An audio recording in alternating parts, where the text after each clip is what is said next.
Hello friends, today we will solve the 14th problem of our dynamic programming tutorial series, which is counting bits. This is also present in LeetCode and we will solve it here. So let's go with the problem statement that we have been given an integer n, for example n is equal to 2 or n is equal to 5, and we had to return an array of length n plus 1.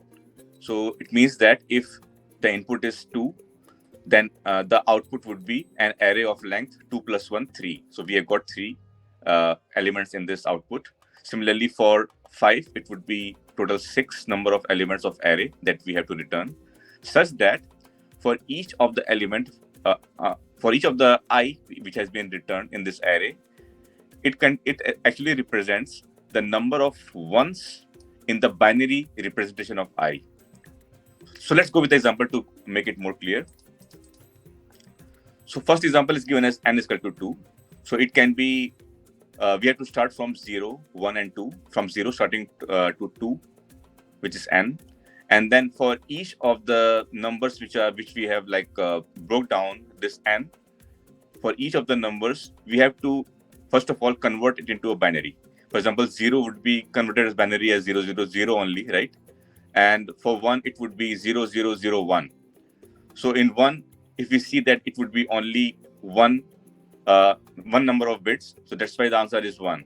Similarly, for 2, as represented here as 1 and 0, it would be like 0. If we just put 2 zeros before it, so it would be 0010, which is a binary representation of 2. So in this binary representation, we can see that we only have one number of 1 bits. That's why the result is 0, 1 and 1. Similarly, for the next example, say n is equal to 5, we already know that we have to, first of all, break it down from 0 to 5. And we have to count the number of 1 bits in each of the breakdown numbers and return it as an array. So for 0, 1, and 2, we already did it in the previous example. For 0, 3, we can also represent it as in a binary form as 1 and 1 or 0, 0, 1, 1, because 1 plus 2 is 3. So we can see that there are 2 number of 1 bits here. So that's why for the 3, we are returning as 2. When we go with 4, it can be binary represented as this. So it's like 0, 0, and then 2 to the power 2 is 4. So this is binary representation of 4. And we can see that we only have one number of 1 here. So it's written as 1. Similarly, for 5, we have 4 plus 1, which is 2 number of 1 bits, which is 2. So this is all about the problem statement, and the constraints given is here is that n can be a very large number.